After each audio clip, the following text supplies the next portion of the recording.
Hello viewers, I am Deepthi. Today I am going to continue with the second part of most important questions in the form of a model test paper for Physics ICSE Class 10, continuing with the question 6 onward.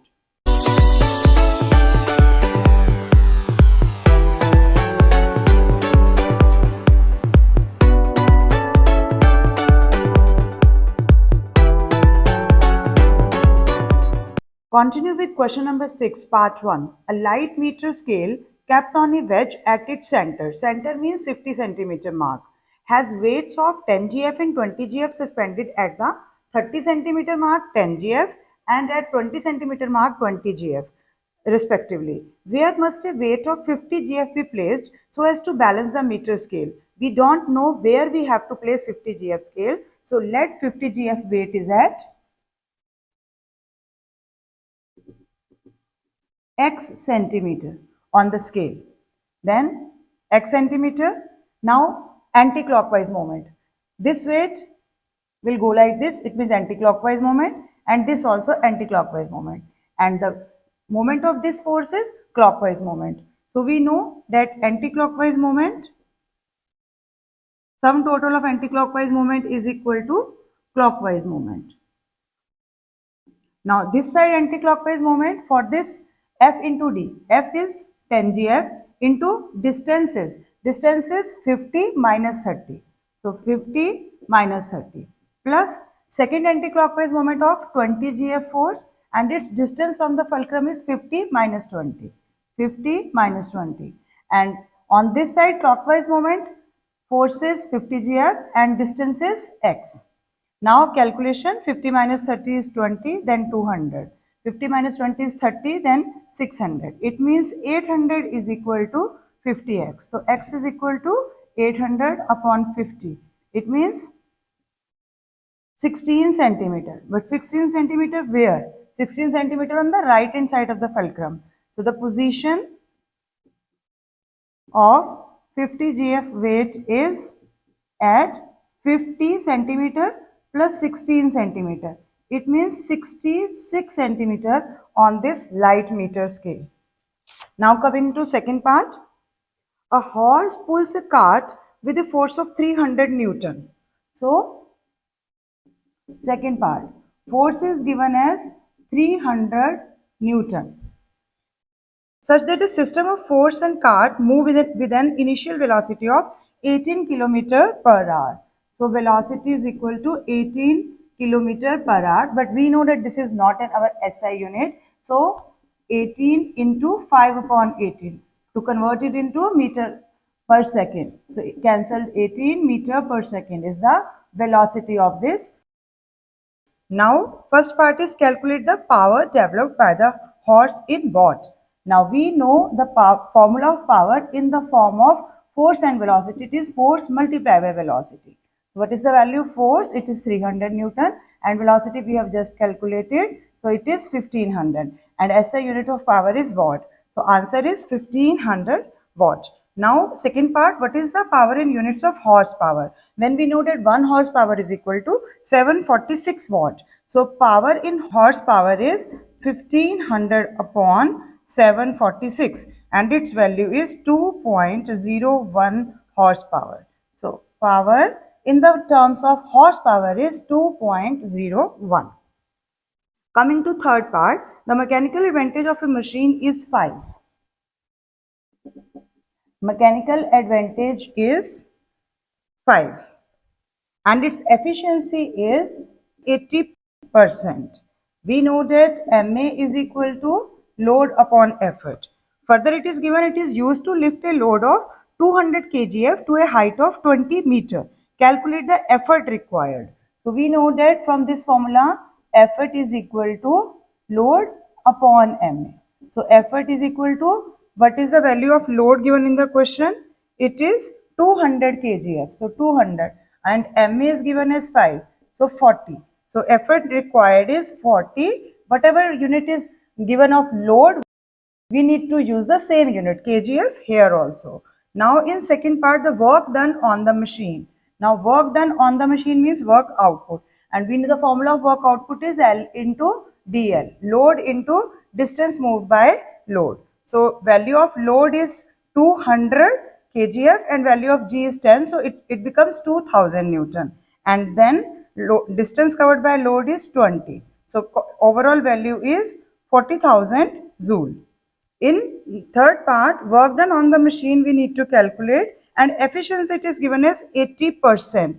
Now we know the formula for efficiency is work output upon work input. So from this formula we can calculate work input is equal to work output upon efficiency. So now final answer, work input is equal to work output, we have just calculated 40,000 and divided by efficiency is 80%, 80 upon 100. So after calculating we will get the value of 50,000 Joule. So input is 50,000 Joule, output is 40,000 Joule when the efficiency of the machine is given as 80%. In last part, draw a label diagram of the type of single pulley that can act as a force multiplier. We know that single movable pulley act as a force multiplier. So we need to just draw the diagram of a single movable pulley in which you can take the string from here and load acts at the center. This is the fulcrum and effort in the upward direction. Here we can take the rigid support and effort in the upward direction, tension in the upward direction. Draw the diagram carefully. Draw the direction of effort and tension carefully in this diagram because it is also of 2 marks. With this our 6th question is over. Now coming to question number 7, which is from chapter Sound. First part is, Raman is standing between two hills. He shouts loudly and hears first echo after 0.5 second and second echo after 1 second. So in first part, time 1 is given as 0.5 second and time 2 is given as 1 second. What is the distance between two hills if the speed of sound in air is 334 meter per second? Speed of sound in air is equal to 334 meter per second. Now here we need to calculate distance. So we know the formula of distance, d is equal to Vt upon 2. So V T1 first distance upon 2 plus V T2 second distance upon 2. Because V is common in these two, we can take V and T common. V and 2 common from these two and then T1 plus T2.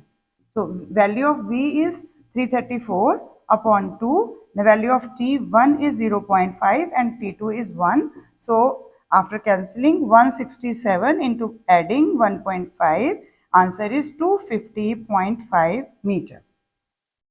In second part, if the amplitude of a wave is doubled, what will be the effect on its loudness? We know that loudness is directly proportional to amplitude square. Now in the question it is given that amplitude is 2 times. It means wave is doubled, amplitude is doubled. So it is 2 into amplitude square. It means 2 square is 4 and then amplitude square. So it means new loudness becomes 4 times the original loudness. In second part, two pendulums C and D are suspended from a wire as shown in the figure. As you can see, there are two pendulums C and then D of different length. Suspended from a wire, pendulum C is made to oscillate. We made to oscillate this pendulum. Is made to oscillate by displacing it from its mean position. It is seen that D also start oscillating. Name the type of oscillation C will execute. हमने किसको move किया? C को move किया, तो C will execute free or natural vibrations. In B part, name the type of oscillation D will execute. D will execute forced vibrations, forced oscillations because it is given from C to D indirectly. In C part, if the length of D is made equal to C, then what difference will you notice in the oscillation of D? अगर हम D की length को भी C जितना ही बता देंगे तो क्या फर्क आएगा? Then amplitude of oscillations of D will increase and it will oscillate in the same phase as that of C. Same phase means both will oscillate in the same phase. Now in third part, question is, a vibrating tuning fork held over an air column of a given length with its one end closed produces a loud audible sound. Name the phenomena responsible for it and explain the observation. Here, An air column is formed in tube between the water surface and its mouth, top of the tube. Natural frequency of vibration of air column depend on the length. As we know that frequency is inversely proportional to length of air column. By moving the reservoir on the right hand side, the length of the air column can be changed and hence natural frequency changes. When vibrating tuning fork is placed at the top of the test tube, level of water gradually lowered and a loud sound is heard at a certain level. When length of the air column in tube becomes 3 times, again a loud sound is heard. This is the observation. The phenomena behind this is resonance, because we know when natural frequency of air column become equal to the frequency of the tuning fork, then resonance occurs and amplitude increases, so we hear a loud sound in this case. Next is, why are the stringed instruments like guitar provided with a hollow sound box? Now, stringed instrument means they have strings. So, when these strings are made to vibrate, we produce forced vibration in air of the sound box. Sound box has air within it.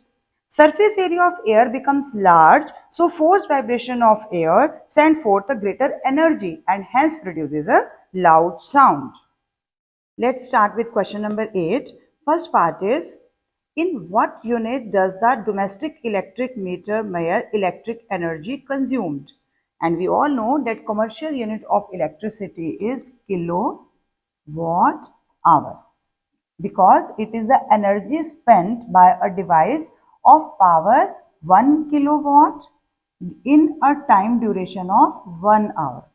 Now, state the value of this unit in SI units. So, 1 kilowatt means 3 zeros. Kilo means 3 zeros and hour means 60 minutes and 60 seconds. It means 36. 36 and 3 and 2, 5 zeros.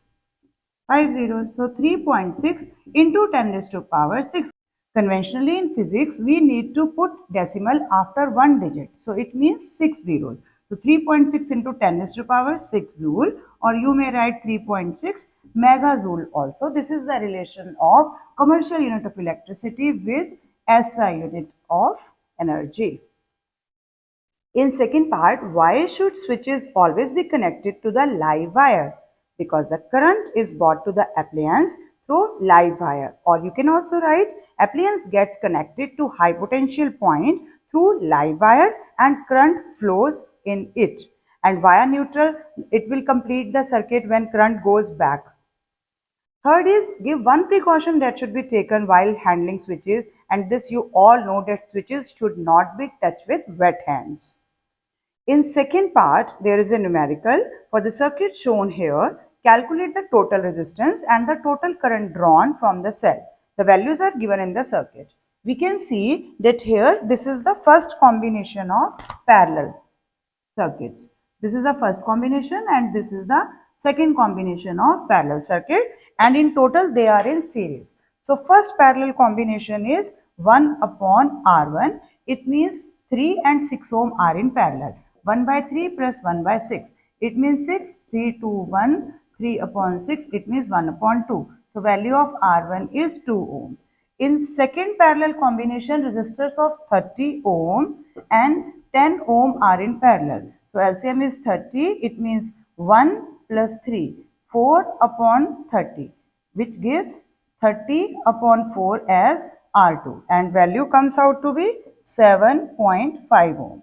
So total resistance of the circuit is 2 ohm from first parallel combination, 7.5 ohm from second parallel combination, and their internal resistance is also there, which is 0.5 ohm. So total resistance of the circuit is 10 ohm. Now current drawn I is equal to EMF upon R plus R, means total R. So EMF given in the question is 4 and divided by 10. It means 0.4 ampere is the current drawn from the circuit. In third part, an electric appliance is rated 1500 watt. It means, so 1500 watt is the value of power given and V is 250 volt. This appliance is connected to 250 volt, means calculate the current drawn. We all know that P is equal to VI. It means I is equal to P upon V. Current drawn is equal to P, which is 1500 divided by voltage, which is 250. After cancellation and calculation, we will get the value as 6 ampere. The value of current is 6 ampere. This is our first part. In second, electrical energy consumed in 60 hours. Now, electrical energy formula is P into T. So power multiplied by time. The value of power is 1500 and value of time given in the question is 60 hours. So 15 into 6, it means 90 kilowatt hour. In kilowatt hour, commercial unit of electricity, but we have to give it in SI units also. So we need to multiply 90 with, what is the calculation we have done in this question? First part 3.6 into 10 is to power 6 and value of multiplication of these two is 324. 10 is to power 6 is megajoule. So electrical energy consumed is 324 megajoule. In third part, the cost of electrical energy at the rate of rupees 5.50 per kilowatt. So total cost is equal to, while calculating the cost, we need to take the value in kilowatt hour, not in megajoule. So 90 kilowatt hour, it means we will take 90 and multiply with it 550, 5 rupees 50 paisa. So value comes out to be 495 rupees. This is the final cost which the consumer has to pay for the consumption of electric energy. Next part, tea becomes colder when sugar is added to it. Explain. Now, sugar during melting absorbs latent heat from the tea. We don't know the value. So, we need not to mention the value of latent heat as we mentioned in case of water. But here, latent heat from the tea we can write, due to which the tea becomes colder. So, main keyword is it absorbs latent heat from the tea. Now coming to question number 9, a piece of ice is heated at a constant rate. The variation of temperature with heat input is shown in the graph. This is drawn here. What are represented by AB part and CD part? So as we can see, on y-axis we have taken temperature in degrees Celsius and on x-axis it is time taken in seconds. So AB part represents the time in seconds to convert ice at 0 degrees Celsius to water at 0 degrees Celsius. So this phase shows ice plus water both at 0 degrees Celsius. Still here it becomes 0 degree. After this phase, temperature will go on increasing, and then CD phase represents the time taken for water at 100 degrees Celsius to convert it into steam at 100 degrees Celsius. During this whole phase, temperature remains at 100 degrees Celsius and water is converting to steam, but the temperature is 100 degrees Celsius. In B part, what conclusion can you draw regarding the nature of the ice from the graph? As you can see here, it is the melting phase and this is the boiling phase. So, ice takes less time in heating from -10 to 0 degrees Celsius. But in the process of melting, it takes comparatively longer time. It shows ice as a high specific latent heat of fusion. तो इस phase से हमें क्या interpret हो रहा है कि ice has a high specific latent heat of fusion. So this is the conclusion drawn from this graph. As you know, this phase shows latent heat of fusion and this phase shows latent heat of vaporization. Now in B part, second part, a metal piece of 20 gram is heated to a constant temperature. So on one side we need to take metal and the mass of metal is given as 20 gram.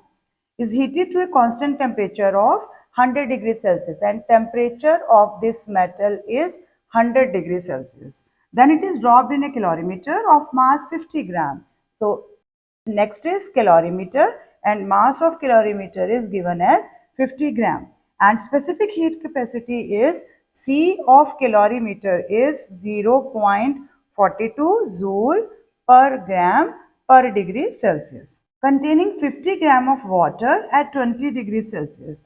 Third quantity used in this question is water and the mass of water is given as 50 gram. Again, mass is 50 gram of water, and temperature of water is given as 20 degrees Celsius. After stirring the water, the highest temperature recorded, it means the final temperature of this experiment is 22 degrees Celsius. So calculate the specific heat capacity of metal, which is not given in the question. This is the specific heat capacity of metal. We know the specific heat capacity of water. It is 40, 200, and in this case we are taking in grams, so 4.2 joule per gram per degree Celsius. We can take its value. Now, heat energy given by metal, कितनी heat energy metal ने देनी है वो calorimeter और water ने लेनी है. Temperature किसका ज्यादा है यहाँ पे? मेटल का. तो heat energy lost by metal and heat energy taken by, both are taking, calorimeter and water, both are taking. So according to principle of calorimetry, heat energy lost by metal. And what is the value of heat energy lost by metal? It is mc delta t. What is the value of m? It is 20 gram. What is the value of c? We need to calculate. And what is the value of temperature? Final temperature is 22 and given temperature is 100. So it means 100 minus 22. This is the heat energy given by metal. Its calculation comes out to be 1560 into C. Then on the other side, heat energy taken by calorimeter. Again mc delta T. M is in this case is 50 gram. All the quantities given in this numerical is in gram. So we can calculate in gram or joule per gram per Kelvin. Otherwise, we need to convert gram into kg. If these values are given in kg, then we need to convert in SI unit, which means kg. So 50 into C is given as 0.42 and temperature is given as, temperature of calorimeter is 22 degrees Celsius, but temperature of water is 20. So we will take the temperature as 22 minus 20. This is the change in temperature of calorimeter plus heat energy taken by water. Again, mass of water is 50 and value of C is 4.2 and temperature in the case of water we will take the same. So heat energy lost by metal is this much, and on the right hand side we need to calculate both of them. Now 50 into this much, value comes out to be 42 joule, and 4.2 wala calculation value comes out to be 420 joule. After addition we will get the value as 462 joule, and we know that these two sides should be equal. So 462 is equal to 15660 C. So value of C is 462 divided by 1560 and its value comes out to be 0.296 joule per gram per degree Celsius. Now 296, if we round off 96, then we will get 1 plus add here and then this value comes out to be 0.3 joule per gram per degree Celsius. In last third part of question number 9, the figure shows a current carrying solenoid wound on a piece of card. The ends of the solenoid are labeled A and B and the direction of the current in the solenoid is shown with the help of arrows. Identify the poles produced at A and B.